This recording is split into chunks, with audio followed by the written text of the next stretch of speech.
Entonces, la arteria, fíjense en la imagen, la arteria cerebral anterior irriga la parte frontal, la parte parietal, la cerebral media, la parte temporal, y la arteria cerebral posterior, la parte occipital. Hasta ahí yo creo que todo está claro. Es un recordatorio de lo que fue Morfo el ciclo, bueno, el año pasado.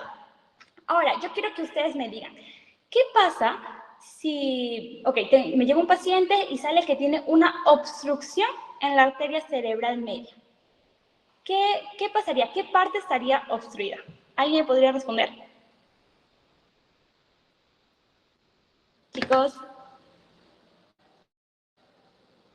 Bueno, sí, Arely, adelante. El lóbulo temporal. Está bien. El temporal obstruido no está llegando la suficiente sangre, no hay una buena circulación ahí. ¿Cómo estará mi paciente? ¿Cómo llegará mi paciente? Bueno, por el tiempo les voy a decir, tendría una hemiparesia, tendría también qué área muy famosa está en este lóbulo, el área de Wernicke. Entonces, mi paciente llegaría con un habla, pero un habla incoherente y también con falta de habilidad. Entonces, es bueno recordar que las arterias irrigan zonas específicas y que es importante saber qué parte. Siguiente, por favor. Bueno, en la siguiente vamos a tener generalidades de que el cerebro de un hombre pesa 2% del peso corporal. Como mencionamos, es un 14% de gasto cardíaco y consume 20% de oxígeno. Siguiente. Aquí voy a hacer énfasis. Hay una estrellita. Quiero que fijen las estrellitas porque son cosas que son muy importantes y realmente vengan. El flujo sanguíneo cerebral no es uniforme en todo el cerebro. Recordemos que tenemos la sustancia gris y la sustancia blanca. En la sustancia gris va a haber un mayor flujo. Va a ser una relación de 4:1. Ahí podemos ver los valores. En la sustancia gris es 80 y en la sustancia blanca es 20. 80 entre 20, 4:1. ¿Por qué la sustancia gris va a tener un mayor flujo? Ya que en la sustancia gris tenemos mayor densidad neuronal, hay mayor metabólica, hay un mayor consumo de oxígeno. Entonces, por eso es que esta parte va a tener un mayor flujo. Entonces, es cierto que el flujo cerebral en general tiene que ser constante, pero no es uniforme en todas las partes del cerebro. Ok, el metabolismo cerebral, el oxígeno en la sangre va a ingresar 19.6 mililitros por 100 gramos de oxígeno, pero va a descender a 13. Se refiere a que entonces llega el oxígeno, utilizamos un poco y continúa. Siguiente. Aquí otra estrellita. La regulación del flujo sanguíneo cerebral. En principal tenemos la concentración de dióxido de carbono. Vamos a ver por qué. La concentración de los iones de hidrógeno y la concentración de oxígeno y sustancias liberadas de los astrocitos. Se estarán preguntando, ¿por qué la concentración de dióxido de carbono está tipo primerito? El CO2 va a controlar más el flujo cerebral, ya que recordemos que tenemos una barrera hematoencefálica, ¿verdad? Esta barrera va a tener mayor afinidad al dióxido de carbono, va a poder atravesar con una mayor facilidad. En el líquido cefalorraquídeo, el dióxido de carbono se va a convertir a ácido carbónico y va a aumentar el pH. Entonces, todo eso también lo vamos a ver un poquito más adelante, pero nos va a ayudar en la regulación del flujo sanguíneo cerebral. Entonces, recuérdense, el principal mediador es el dióxido de carbono. Siguiente, por favor. Ok. La concentración de dióxido de carbono. El flujo cerebral va a cambiar de 1 a 2 milímetros más por cada variación en la presión de CO2. Ahí abajo tenemos la presión de CO2 normal, que es de 40 más menos 5. Entonces, estaría entre 35 y 45. Ahora, si tengo una variación, un aumento de 1, ¿cómo sería esto? Ok, milímetros superiores 45. Si tengo una presión de 46, ¿cuánto creen que sea mi flujo sanguíneo cerebral? Ahí también abajo está el valor. Claro, si tengo 1 arriba, si aumenta 1 en la presión cerebral, en la presión del dióxido de carbono, aumentaría de 1 a 2 en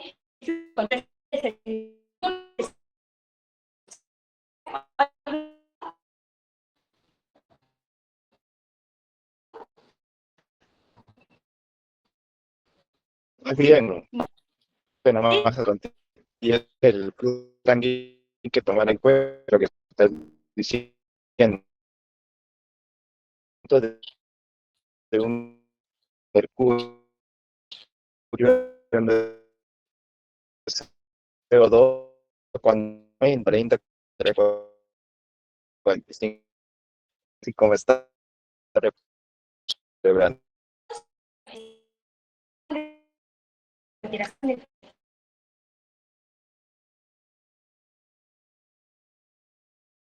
formar el ácido carbónico.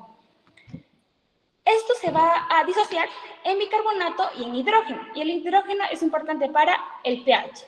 Entonces, si yo tengo alta concentración de hidrógeno, me quiere decir que también tengo alta concentración de CO2. Ya saliste Ah, de tus láminas. no, perdón, me olvidé mencionar que cambien la diapositiva. Ok, como mencionaba antes, ahí está el esquemita, lo que decía el CO2, la molécula de agua, entonces me va a dar bicarbonato e hidrógeno. Si tengo harto hidrógeno, ¿cómo? No se ven tus diapositivas, o yo soy el único que no está viendo. Sí se ven, doctor. Ay, Dios mío, entonces ahora ya sigue Ok. nomás. Bueno, entonces si tengo harto hidrógeno, ¿de dónde sale eso en el cerebro? Del CO2. Entonces significa que también tengo bastante CO2. Si tengo ya demasiado CO2, ¿cómo será mi concentración de oxígeno? Baja. Entonces eso va a generar una vasodilatación cerebral, ya que tiene que llevar oxígeno también al cerebro. Siguiente, por favor. Y ahí dice, la falta de oxígeno como factor regulador del flujo sanguíneo cerebral.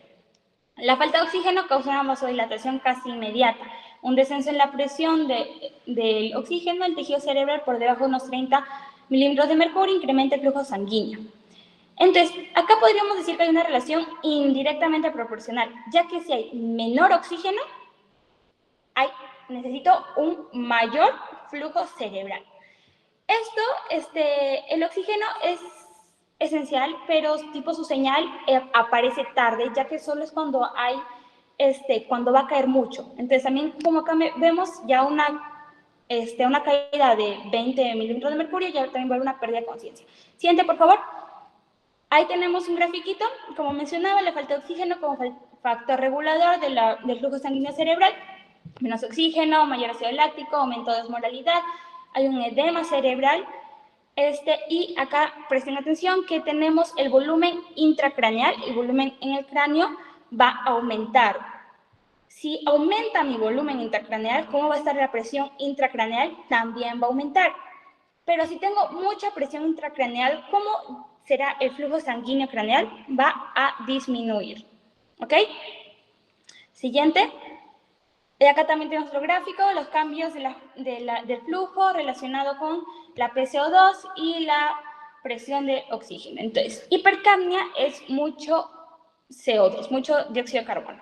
Esto me va a dar una hipoventilación, ya que no está llegando el oxígeno, lo que me va a dar vasodilatación, porque necesito mayor flujo cerebral. Y lo contrario, hipocapnia, hiperventilación, vasoconstricción y un menor flujo sanguíneo cerebral. Siguiente. Bueno, el papel de la autorregulación, como sabemos, la autorregulación es un mecanismo para proteger al cerebro de cambios en la presión, ¿no? El flujo cerebral es mucho más sensible al CO2 que el oxígeno, ya que el oxígeno solo aumenta el flujo cuando la hipoxia es marcada, como ya mencionaba. Siguiente. La presión de perfusión cerebral. La presión de perfusión es tipo la fuerza con la que la sangre va a llegar. Entonces, recordemos que la presión de perfusión cerebral es la diferencia entre la presión arterial media y la presión intracraneal. La presión intracraneal, entonces vamos a fijarnos en la partecita de abajo, el pequeñito esquema.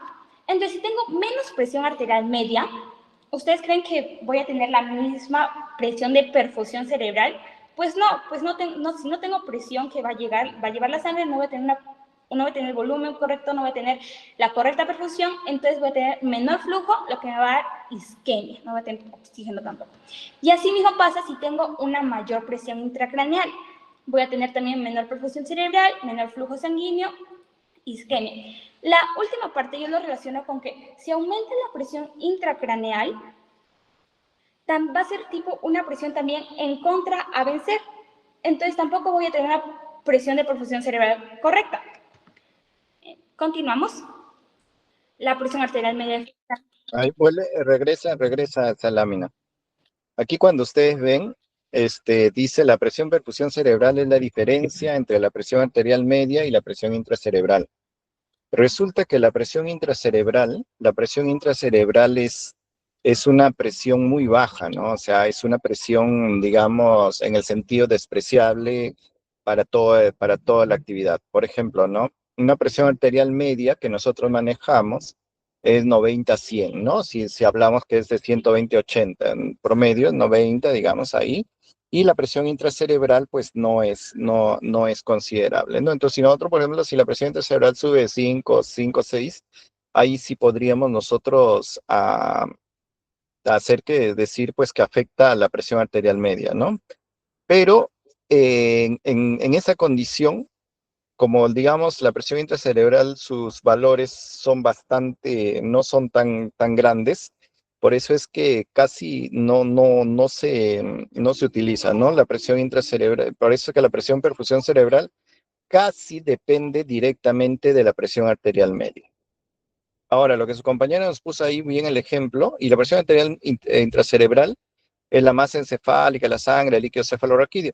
Por ejemplo, ¿en qué situación habría una disminución de la presión de perfusión cerebral cuando hay unos tumores, por ejemplo, ¿no? Hay un tumor, un aumento de masa, o sea, entonces, ¿qué es lo que va a suceder? Un aumento de la presión intracerebral y la presión arterial media, pues va a continuar ahí y va a disminuir la gradiente de presiones, ¿no? Entonces, y eso es lo que hace que la presión de perfusión cerebral disminuya.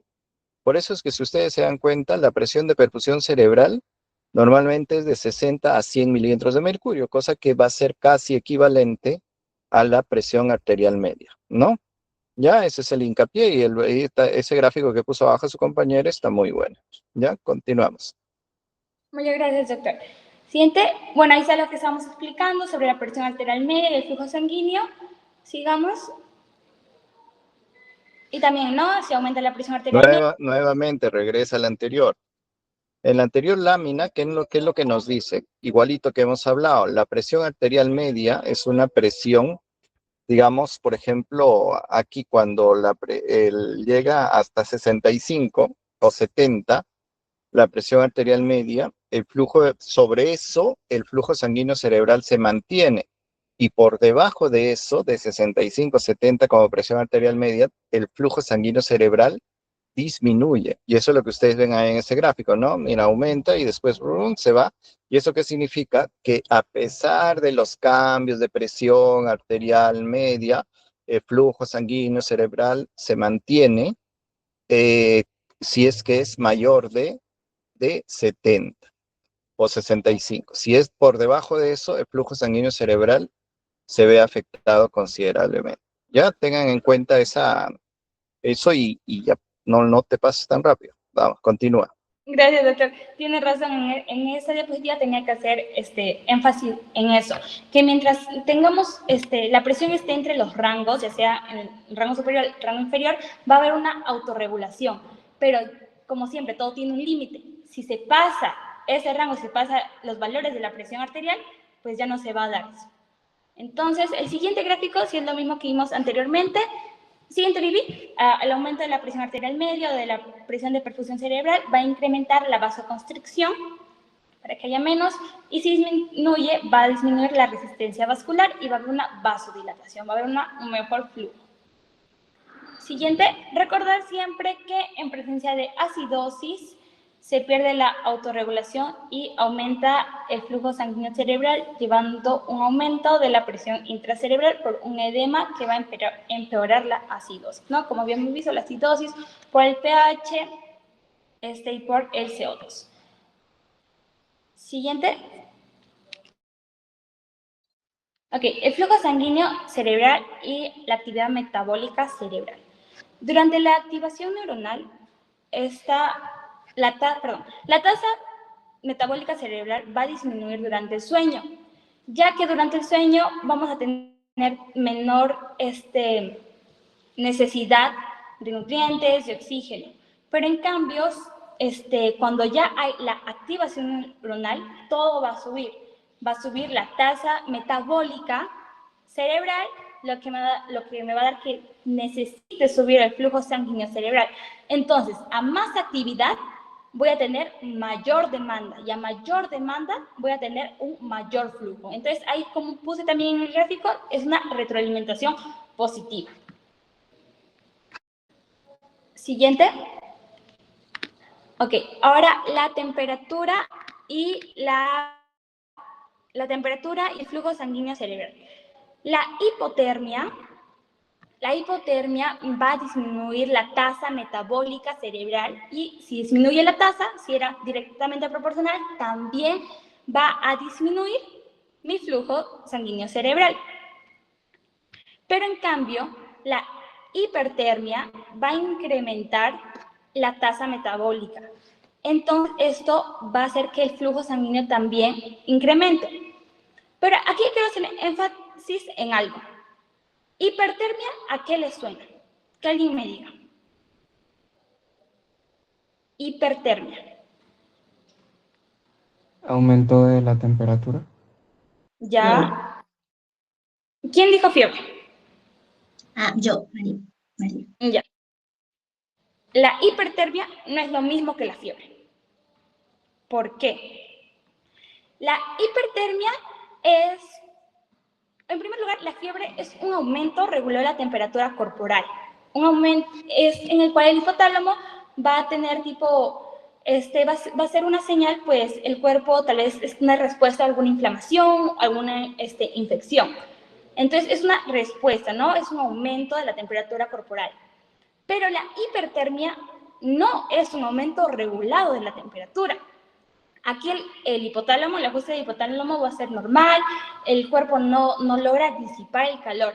Esto más se debe a causas de golpe de calor extremo, ejercicio y también hipertermia maligna. Por eso nos dice que puede tener efectos tóxicos que llevan a la desnaturalización de la proteína, y pues se va a dar a una disfunción cerebral. Entonces, la hipertermia no es lo mismo que fiebre, y la hipertermia, como es mayor y no es regulado, pues sí va a causar un daño negativo en nuestro cerebro, ¿no? Entonces, eso hay que tener en cuenta, que no es lo mismo, y que va a haber, pues, un efecto tóxico. Bueno, acá la hipotermia controlada, como mencioné, se utiliza como medida de neuroprotección en casos de lesión cerebral, ya que como necesita menos metabolismo, es tipo un espacio de reposo del cerebro en que usan los doctores. Siguiente. Acá les quería, antes que continúes, en esto, por ejemplo, si ustedes ahí han visto esto que se caen de la nieve, ¿cómo se llama? La Sociedad de la Nieve. Y ustedes han visto en una parte de la Sociedad de la Nieve que uno de los jóvenes se golpea la cabeza y aparece, o sea, lo creen muerto y lo dejan a la intemperie, ¿no? Entonces, obviamente, en esa temperatura, una baja temperatura, porque pues, están ahí en los Andes, la temperatura baja, y ¿qué es lo que hace? Hace una hipotermia, ¿no? Esa hipotermia disminuye su tasa metabólica cerebral y, y por lo tanto, hay menos exigencia, ¿no? Por eso es que también disminuye el flujo sanguíneo cerebral y se compensa ahí. Y lo que hace que el cerebro, digamos, pueda protegerse durante un tiempo, ¿no? Ahora, lo que sí, ustedes se habrán dado cuenta de eso, ¿por qué nos damos cuenta? Porque cuando el chico se levanta, resulta que ven los ojos de mapache, ¿no? Los ojos de mapache o sea, se ve así como unas ojeras de color oscuro en los ojos del chico. Entonces, eso es una señal de que él ha tenido una contusión cerebral, o sea, un golpe cerebral, y que ha producido, pues, edema cerebral, y al disminuir la temperatura, lo ha protegido, ¿no? Por eso es que la última parte dice, la hipotermia controlada se utiliza como medida de neuroprotección, ¿no? En caso de lesión cerebral. Listo, ¿ya? Entonces, a ver, continúa. Bien, entonces ya estamos terminando, y acá la viscosidad sanguínea y el flujo sanguíneo cerebral. En la anemia recordemos que no hay la hemoglobina, ¿no? Entonces no va a haber un transporte de oxígeno.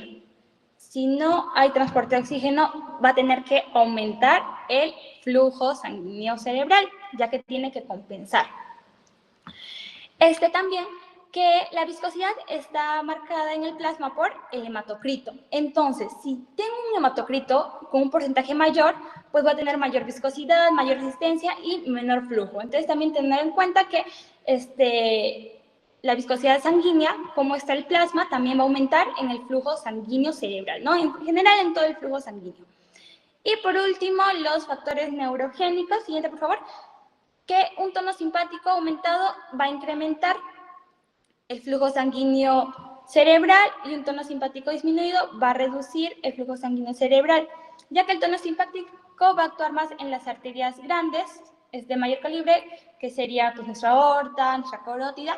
Entonces, si hay una constricción, va a haber tipo una fuerza, ¿no? Que va, ya que va en contra de la gravedad y va a llegar mayor, ¿no? Pero en cambio, si hay menos, pues se va a reducir el flujo.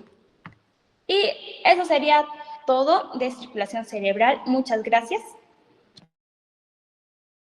Listo, hemos escuchado circulación cerebral y bueno, hay algunos alcances que les he dado, ¿no? Entonces tenemos que ver que lo importante en este tema ha sido que la circulación cerebral se basa bastante en lo que es la presión de CO2, ¿no?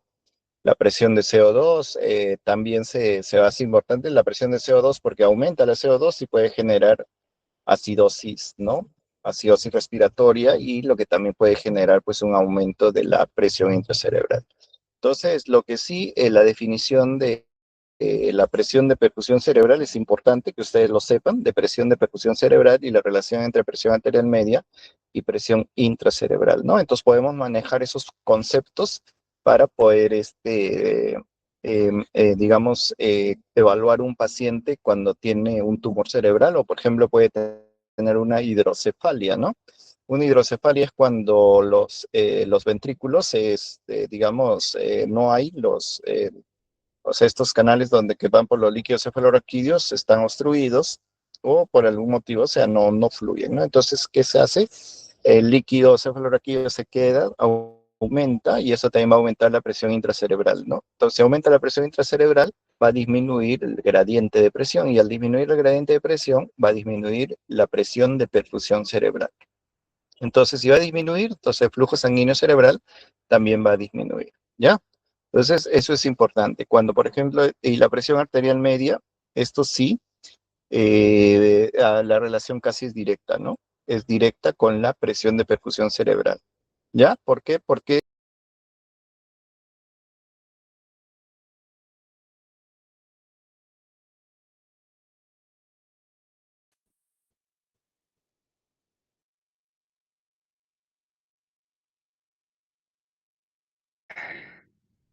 ¿Se puede ver, doctor?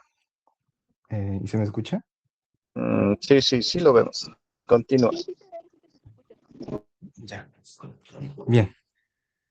Querido doctor, compañeros, vamos a continuar con la siguiente parte. Vamos a hablar ahora sobre la circulación fetal. Y bueno, vamos a tocar los diferentes puntos, los shunts que ya de algún modo nos suena porque lo hemos visto en clase. Y bueno, miren, vamos a comenzar hablando de las generalidades para poder, bueno, ir armando como un rompecabezas. Primeramente, tenemos que entender a término general que la circulación fetal se da tanto de ida como de vuelta entre el organismo del bebé, del feto, entre el sistema circulatorio del feto y la placenta. De esta imagen, de la imagen de la derecha, más que todo, quiero que nos fijemos en estos pequeños arbolitos que se ven como que están, bueno, al lado de la placenta, los conocidos como vellosidades coriónicas. Estas estructuras son importantes y bueno, vamos a explicar un poquito sobre qué son y cuál es su importancia de por sí en este tema. Cuando nuestro blastocele se une bueno, al endometrio del útero, va a suceder que va a empezar el trofoblasto de este blastocito se va a proliferar hacia el endometrio y va a tener dos tipos de trofoblastos, el trofoblasto citotrofoblasto y el sincitotrofoblasto. Este último y el cual tiene importancia, es el que genera como lagunas, por así decirlo, en el endometrio. Y bueno, esos son sus nombres, lagunas trofoblásticas.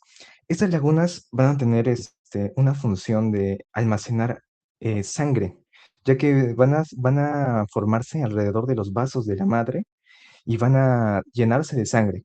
Ahora, su importancia está en que cuando nosotros vemos el desarrollo de la circulación del bebé, del feto, vamos a ver que al noveno día, estas lagunas que hay en esta zona del endometrio, ya del sincitio trofoblasto, entre estas lagunas van a estar divididas por estructuras que se llaman trabéculas. Ahora, mientras avanzan los días, van a haber como una evaginación, como una evaginación hacia estas trabéculas. A los 12 días se va a presentar el tronco de la vellosidad primaria, a los 16 días de vellosidad secundaria, donde ya va a haber estructuras de soporte. Y a los 21 días, y es donde aparecen ya los capilares, van a aparecer lo que se conoce como tronco de vellosidad terciaria o las vellosidades coriónicas terciarias. Y aquí está lo interesante y lo importante de estos vasos, y es que están justo en un punto en el cual tienen contacto con ambas lagunas, con ambas, bueno, lagunas de sangre. Y lo interesante es que este proceso, bueno, esta región funciona como si fuera el pulmón, puesto que aquí es donde hay capilares y se da el intercambio gaseoso de CO2 y también donde se secretan las excreciones, las sustancias tóxicas bueno, que está botando el bebé, esos desechos. Y bueno, así es como se ve de por sí. Estas pequeñas manchitas de aquí arriba son los vasos de la madre que van a dejar la sangre, bueno, van a acumular sangre en esas lagunas y se va a dar el intercambio gaseoso a través de difusión con estos vasos. Eh, bueno, y hay algo importante a resaltar, y es que la misma presencia de la placenta, de este sistema circulatorio placentario, provoca que haya una resistencia baja en general. Porque, pongámoslo así, el hecho de que haya por aquí a la derecha, no sé, una vellosidad coriónica, aquí otra y en todas las partes de la placenta, provoca que haya una mayor área. Entonces la presión no va a ser mínima. Por ello, la sangre del corazón del sistema del feto va a tender a ir a ese lado. Entonces, esta propiedad de la circulación placentaria baja va a provocar que en la circulación sistémica del feto haya una resistencia vascular periférica mucho menor, lo que va a favorecer los cortocircuitos de derecha a izquierda. Hablando un poco, bueno, adelantando un poquito lo que vamos a profundizar más adelante, es, por ejemplo, un cortocircuito que conocemos que es muy famoso es el conducto arterioso. Una de las razones por las cuales este está entre el tronco pulmonar y el callado aórtico es por el hecho de que esa sangre quiere, por la diferencia de resistencias, por así decirlo, por diferencia de presiones, va a preferir ir hacia donde haya menor resistencia. Entonces, la forma rápida de llegar a eso es a través del conducto arterioso, porque cuando la sangre intenta ir hacia los pulmones, encuentra resistencia, porque estos están a este punto todavía colapsados. Y hablando sobre ya la circulación de fetoplacentaria, eh, cabe resaltar lo siguiente, que vamos a considerar la unidad funcional de toda la circulación placentaria a lo que mencionamos antes, a ese arbolito, a la vellosidad coriónica, puesto que provee a la circulación como tal de una gran superficie para que este se pueda nutrir, como si fueran pulmones y además le da una gran oferta de O2. Y aquí hay dos estructuras que son importantes resaltar, son las arterias umbilicales y las venas umbilicales, que en ocasiones puede ser un poquito confuso porque, miren, vamos a escribir primero y luego voy a explicar por qué pareciera confuso. Las dos arterias umbilicales llevan sangre un momento, ya. Llevan sangre con productos de desecho desde el feto a la placenta. ¿Por qué arterias? Porque salen de la circulación del feto hacia la placenta. Feto-placenta es una arteria. Y la vena es lo contrario. La sangre está yendo oxigenada desde la placenta hacia el feto. Lo confuso aquí es a veces que podemos llegar a verlo desde el punto de vista de la madre, decir, ah, ya, hay un vaso que está yendo desde la placenta hacia el feto. Entonces esa es una arteria, cuando es el caso contrario, es la vena umbilical que está viniendo con sangre oxigenada desde la placenta hacia el feto. Bueno, esa es una vista de cómo se ve la placenta y el cordón umbilical, es donde pasan estos tres vasos importantes. Y ahora sí, ya comenzando con la circulación fetal como tal, ya habiendo mencionado lo básico, lo esencial para poder entenderla, vamos a aclarar que hay dos diferencias importantes y dos puntos a destacar en este tipo de circulación. Y primero es que lo primero está lo que mencioné en un principio, el hecho de que el bebé primero, el feto debe transportar sangre de feto a placenta y viceversa, de placenta a feto. Y lo siguiente es que los pulmones no son funcionales a este punto, por lo que no necesitan sangre, ya que en este momento están colapsados, en este momento del desarrollo fetal. Esa es una de las razones que ayudan a que, bueno, persista el conducto arterioso en esta fase del desarrollo. Lo siguiente que vamos a mencionar es, bueno, tanto la vena umbilical y las arterias umbilicales, pero aquí hay un dato importante que tenemos que destacar, y es el gasto cardíaco del feto. El gasto cardíaco por kilo del feto es en sí de 220 mililitros por kilogramo por minuto.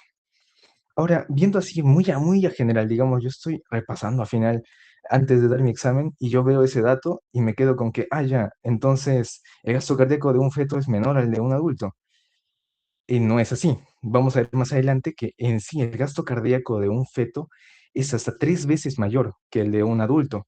¿Y por qué pareciera que en este dato que es menor? Porque aquí se está haciendo una equivalencia en kilogramos. Si digamos un feto pesara algo de digamos, 3 kilogramos, su gasto cardíaco sería de 220 mililitros. Ahora, en el caso de un adulto mayor, de un adulto ya desarrollado, pongámoslo en equivalencia. Digamos, un adulto que tiene un gasto cardíaco de 5 litros, serían 5.000 mililitros, y que pesa 70 kilos. Nos va a salir la división entre ello, un valor que va a ser 3 veces menor que el de 220 mililitros por kilogramo por minuto. Y vamos a explicar más adelante por qué es en sí que el gasto cardíaco del bebé es tan alto a comparación del adulto. Hablando sobre su morfología, su vena, bueno, la vena umbilical es, como ya mencioné, esa vena que va desde la placenta hacia el corazón, pero que tiene un paso importante por el hígado. Y aquí es donde aparece un vaso que se le considera un shunt fisiológico, que también vamos a mencionar, creo que es la siguiente positiva, pero bueno, después también las arterias umbilicales que nacen de las arterias ilíacas y son las que llevan la sangre desoxigenada, o bueno, no desoxigenada, pero con poco oxígeno hacia la placenta para que se dé el intercambio gaseoso. Y aquí está. Justo lo que estaba mencionando es el ducto venoso. El ducto venoso es, por así decirlo, un atajo. Es un shunt fisiológico que utiliza la circulación del bebé, del feto. Su trayecto es el siguiente. Eh, Antes de entrar hacia el hígado, la sangre se divide en un 60% hacia el ducto venoso y un 40% hacia el hígado. Es, por así decirlo, toma un atajo para evitar el hígado. ¿Por qué se intenta esto? ¿Por qué se intenta evitar el paso hepático? Porque a este punto del desarrollo ya hay procesos hepáticos y metabólicos realizándose. Entonces, si desviamos toda la sangre hacia ese lado, va a haber un alto consumo de oxígeno y va a llegar poca sangre hacia la vena cava inferior. Entonces, esto no le conviene, al menos en esta etapa, al organismo, porque necesitamos que haya una oferta alta de oxígeno en el corazón y en el cerebro. Entonces, lo que hace el organismo es priorizar esas dos estructuras esenciales y evitar el hígado para poder reservar una cantidad específica y muy alta de oxígeno y mantener, bueno, estas dos zonas con alta oferta de oxígeno. Básicamente conecta la vena umbilical con la vena cava y evita que pase que haga este paso hepático. Después, otra estructura, otro shunt que tenemos, otro shunt fisiológico, A es ver, el foramen oval. disculpa, regresa al anterior. Ya. Aquí algo que, al anterior, al anterior. No, disculpe. Ya. Ahí está, mira, lo que sí su compañera, sí, vas a completar algo, creo, o quizás ya me perdí, no escuché bien, pero esto del shunt fisiológico es lo que su compañera dice cierto, ¿no? La vena llega, la vena umbilical, y si ustedes se dan cuenta, va a llegar un momento en que si la vena umbilical se tiene que unir al llegar a la vena cava inferior, ¿no? Tiene que llegar a la vena cava inferior. Pero ¿qué es lo que sucede si es que, por eso dice, actúa a manera de esfínter, ese ductus venoso? ¿Eso qué significa? Que le imprime una fuerza de tal forma que esa sangre de ese ductus venoso haga que digamos, la sangre vaya directamente a la aurícula derecha y no haga una suerte de retorno hacia, digamos, lo que está viniendo de la vena cava inferior, ¿no? Por eso dice, imponiendo un flujo acelerado en su unión con la vena cava inferior. Entonces, esto es importante, ¿no? Ahí como se juntan dos, el de la vena umbilical y la vena cava inferior, podría haber, pues, que, digamos, esa sangre, en vez de ir hacia la aurícula derecha, pueda tratar de retornar por la vena cava inferior, pero no es así. Entonces, como resulta que esto es una válvula y esta valvulita ¡buah!, imprime fuerza y se van hacia la vena, a la aurícula derecha, ¿no? Y bueno, ahí lo que dice, ¿no? Evita que la sangre saturada puede penetrar en el sistema de la vena umbilical. Listo. Sigue, por favor. Ya. Muchas gracias, doctor. La siguiente estructura que vamos a presentar es el foramen oval, que es esta abertura, esta comunicación entre aurículas, como ya conocemos, y que, bueno, su función también está muy relacionada con lo que mencioné en un principio, es el hecho de querer evitar este paso, por así decirlo, eh, ¿cómo decirlo? Por tratar de acelerar el paso de la sangre hacia la circulación placentaria.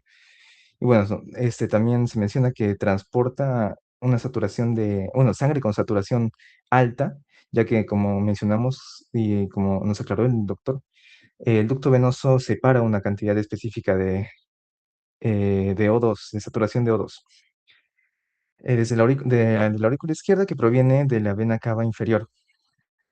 Lo siguiente bueno, vamos a mencionar es el ducto arterioso, esta comunicación que hay entre... Un favorcito, una lámina anterior, sí, para complementar lo que me dice Sarón, a ver, por favorcito, pasa a la lámina anterior.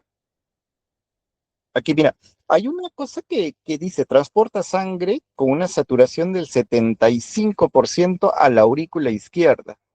Y ustedes se dan cuenta que cuando viene lo de la vena cava inferior, es sangre venosa, ¿no? Y cuando está entrando la sangre arterial, o sea, la sangre arterial entra por el ductus venoso, y justo es en ese momento en que se van a mezclar una sangre venosa con sangre arterial. Entonces, la sangre arterial que viene por la vena umbilical va a traer una saturación entre 90 a 100, ¿no? Y obviamente la sangre venosa es una sangre desoxigenada. Entonces entran y en la vena cava inferior, obviamente ahí hay una mezcla entre sangre arterial y sangre venosa. Entonces, la saturación de esa sangre ya mezclada, disminuye esa saturación de esa sangre mezclada y así llega ¿hacia dónde? Hacia la aurícula derecha. Obviamente en la aurícula derecha trae sangre desoxigenada de lo que es de la vena cava superior, ¿no? La vena cava superior también trae sangre desoxigenada de la cabeza, y es en ese lugar donde lo que ha llegado una sangre mezclada con cierta saturación, entonces va a disminuir más la saturación, ¿no? Disminuye más la saturación de esa sangre y llegando a una saturación de 75%. Imagínense, ¿no? Nuestra saturación normal debe de ser mayor al 90%. Entonces, ahí ya se ve que ese feto, esa sangre que está pasando a la aurícula izquierda, ya es hipoxémica, o sea, tiene baja cantidad de oxígeno. Entonces, por eso es que ya le está pasando a la aurícula izquierda así la sangre, ¿no? No solo pasa a la aurícula izquierda, si ustedes se van a dar cuenta, también de la aurícula derecha va a pasar hacia el ventrículo derecho, ¿no? Y del ventrículo derecho va a pasar hacia las arterias pulmonares y pues bueno, y poquita cantidad va a pasar hacia lo que es los pulmones, ¿no? Y entonces eso es importante que tengan en cuenta, ¿no? La sangre se va mezclando en el camino. Su compañero va después en unas láminas que habla de la mezcla, pero justamente vamos adelantando un poquito ese concepto, ¿no? Se va mezclando, por eso es que en esta lámina dice saturación menos del 75% o 75%. ¿Ya? ¿Ya? Disculparon, vamos, continúa, a ver, vamos a continuar. Está bien, doctor. La siguiente estructura que tenemos que analizar es el ducto arterioso, esta comunicación que hay entre el tronco, el tronco pulmonar y el callado aórtico. Básicamente por el mismo efecto de mezcla que se genera en el corazón a este punto, es que va a transportar el 60% el 60% del volumen de la sangre total hacia la aorta. Esto se da también porque la sangre que va hacia el tronco venoso, perdón, hacia el tronco pulmonar, también se va a ir hacia la aorta. Entonces, casi el total de todo lo que se eyecta desde los ventrículos se va hacia esta región. Ahora, el hecho de que lo que mencionó el doctor hace un momento de que la saturación se va a reducir, va a provocar también que haya una forma de compensación en el feto. El feto va a intentar compensar esta hipoxia eh, con aumentando la frecuencia cardíaca. Es lo que vamos a mencionar, bueno, vamos a también ver más adelante. Y también se mantiene abierto este ducto arterioso mientras haya hipoxia fisiológica. Es decir, mientras estén cerrados los pulmones, mientras estén en cierta manera colapsados, cerrados los pulmones, este ducto arterioso va a mantenerse abierto y va a perfundir todavía la sangre por entre ambas arterias. Ahora, disculpa que te siga Eh, fatiando. Regresa un ratito.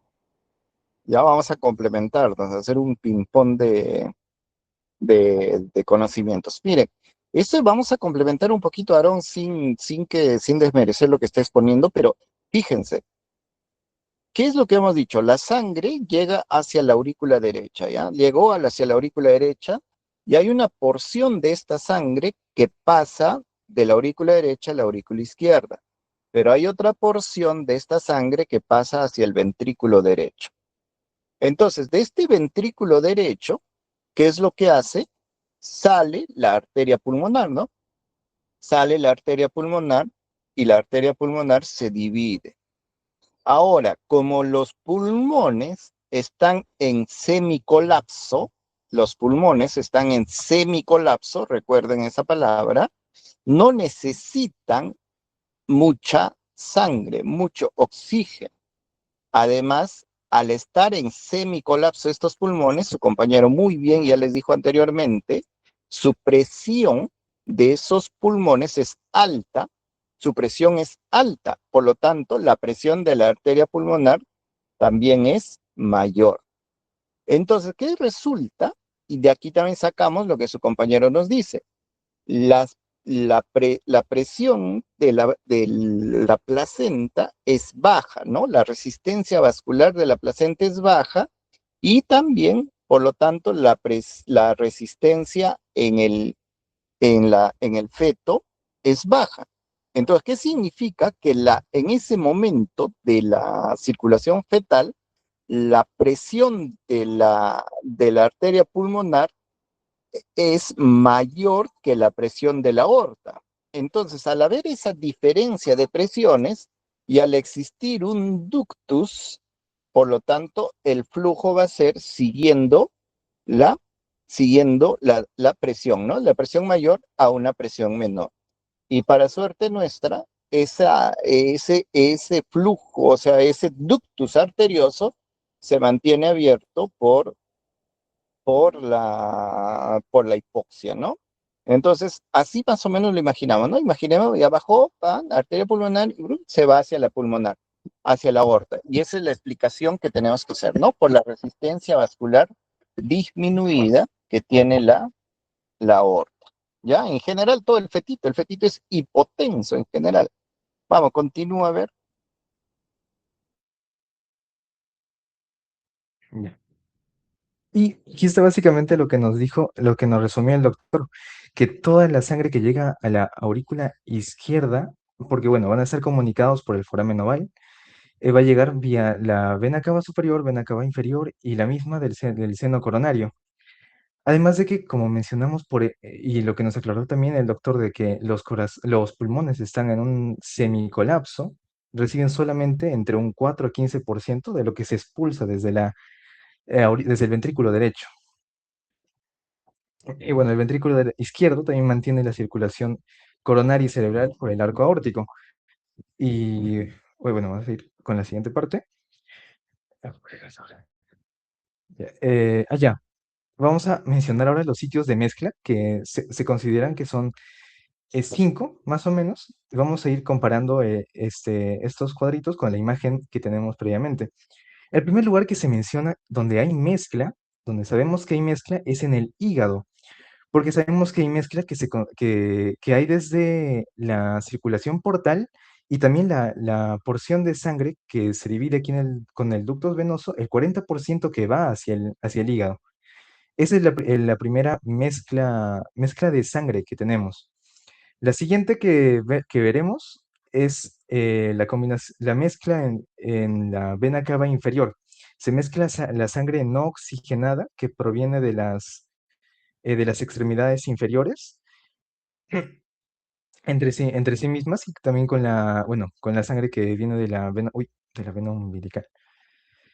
El siguiente punto de mezcla es donde más sangre se mezcla, por así decirlo, es la aurícula derecha. En este punto se mezclan tanto la sangre de los miembros superiores por la vena cava inferior, de los miembros inferiores por la vena, perdón, de los superiores por vena cava superior, inferiores por vena cava inferior, y también la mezcla que ha generado el conducto venoso. Y ahora, el hecho de que estemos agregando este volumen del conducto venoso genera que de por sí en el corazón del bebé, bueno, del feto, es una de las razones por las cuales hay un mayor gasto cardíaco, porque de por sí ya hay un mayor volumen en el corazón del feto.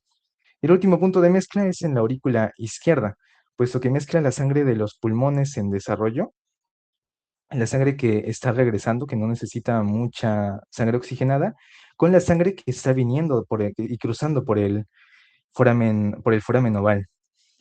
Y bueno, también se considera un sitio de mezcla al conducto arterioso, porque estamos mezclando la sangre que hay en el ventrículo izquierdo con la que hay en el ventrículo derecho.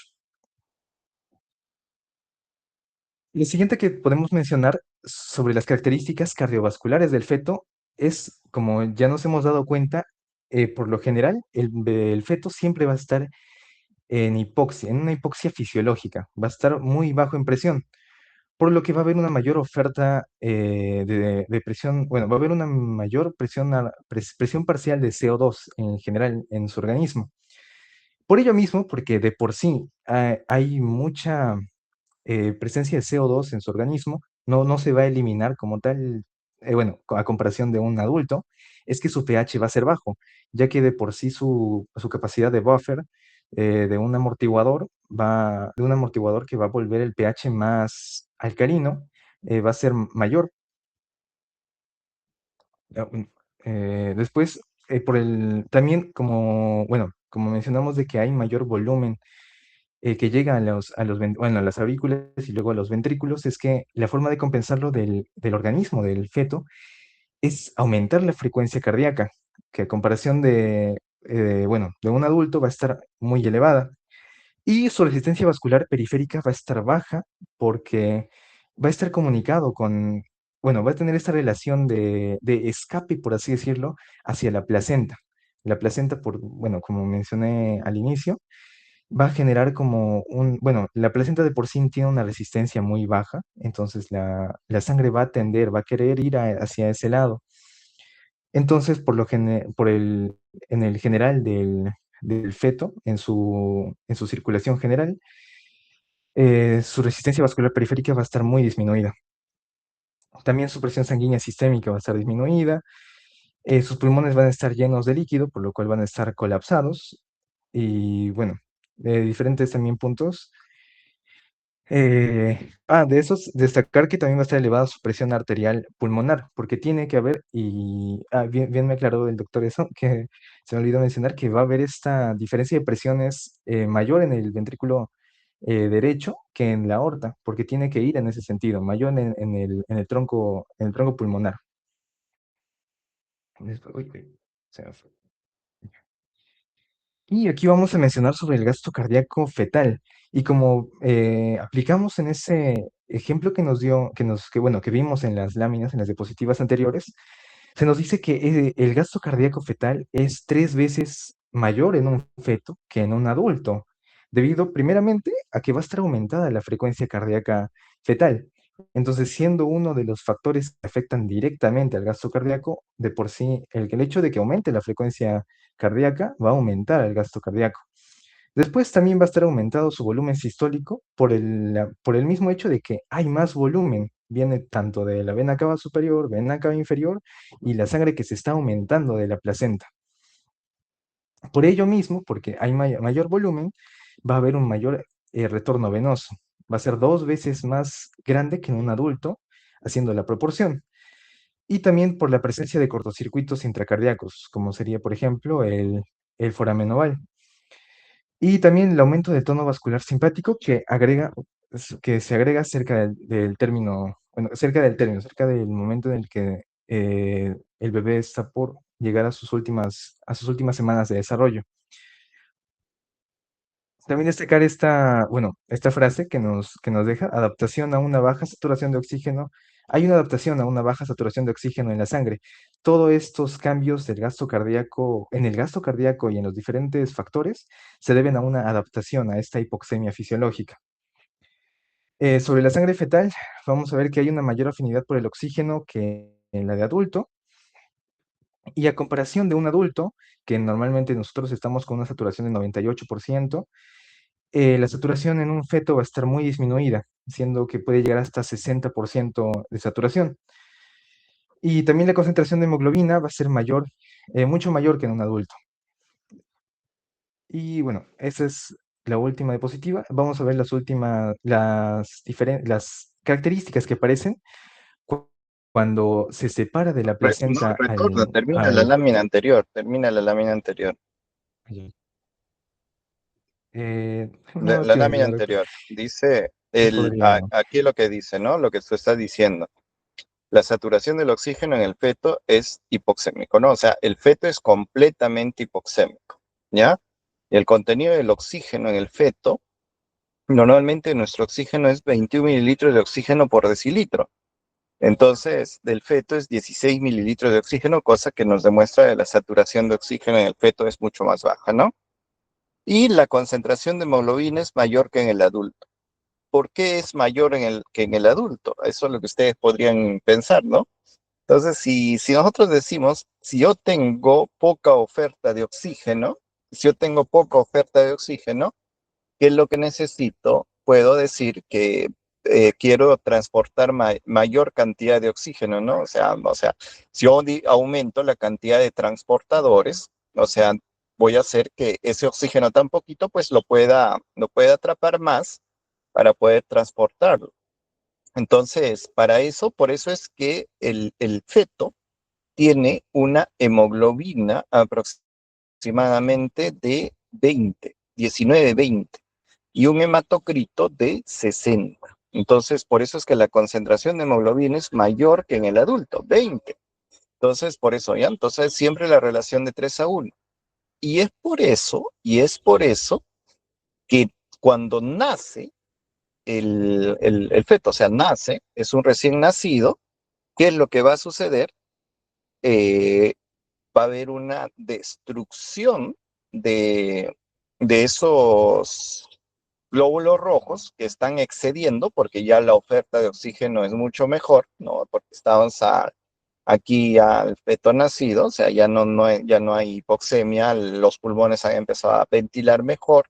Entonces, esa hemoglobina que se destruye, ¿qué es lo que va a hacer?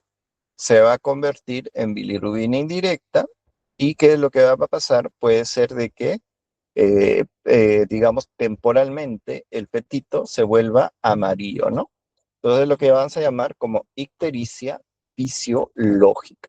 Es un proceso de adaptación. Así como la cantidad de hemoglobina alta que tiene el feto, que también es un proceso de adaptación, el hecho de que destruya esa cantidad de hemoglobina, esa cantidad de hematocrito, de glóbulos rojos que tiene en exceso, también es un fenómeno de adaptación.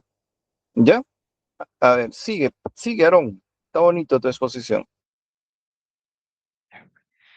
Ya, esa es, la siguiente es la última diapositiva. Bueno, vamos a ver la diferencia, bueno, las características que suceden, las cosas que suceden cuando el feto primero se le separa de la placenta y luego se expanden los pulmones. Cuando al feto se le separa de la placenta, al ya no haber esta, ¿cómo lo menciono? Esta tendencia de la sangre a ir hacia la placenta, al ya no haber placenta, la resistencia vascular periférica, sistémica de por sí, se va a aumentar. Después, después sobre los ductos, por ejemplo, el ducto arterioso o el ducto venoso, vamos a ver que va a haber un retorno, una inversión de su flujo. Entonces ya no van a funcionar como una válvula, porque ya de por sí ya no tienen un flujo constante desde de la placenta, ya que al retiro de la placenta también va a haber un aumento de la presión del ventrículo izquierdo y de la aurícula izquierda, y vamos a ver un cierre gradual del foramen oval, cosa que bueno, hemos visto también en embriología, cómo es que se van juntando ambos septos. Y también hay constricción gradual de los ductos después de haber tenido un flujo retrógrado, van a irse, bueno, van a irse cerrando poco a poco. Y cuando se expanden los pulmones, vamos a ver un aumento de la presión parcial de oxígeno y una disminución de la presión parcial de CO2. Nuestro feto pasa de ser alguien hipóxico fisiológico a tener ya la saturación normal. Bueno, poco a poco va aumentando la saturación. Y también, bueno, gracias a esta capacidad de una expansión de la expansión de los pulmones, se va a disminuir la resistencia vascular periférica y va a aumentar el flujo sanguíneo pulmonar. Dice resistencia, disminuye la resistencia vascular pulmonar. No es Claro, periférico, resistencia vascular pulmonar, ¿no? claro, Ya claro, eso tiene es así, sentido. cuidado, Tiene sentido. tengan en cuenta. Sí, claro, tiene sentido porque el que se separe de la placenta provoca que aumente. Ya, en ese caso disminuye la resistencia vascular pulmonar.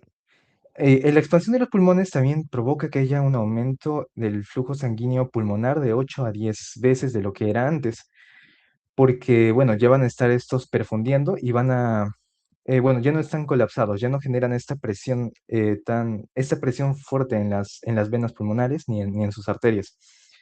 Y por último, se menciona que disminuye también la presión arterial. Bueno, eso era el dato anterior. Disminuye la presión de la arteria pulmonar, por lo que también hay un retorno en el flujo del conducto arterioso y este con el tiempo se va a ir cerrando. Y bueno, eso sería todo. Doctor Camacho. Bueno, chicos, vamos a ya suspender nuestras exposiciones porque son 6:55 y esta semana es la semana de oración.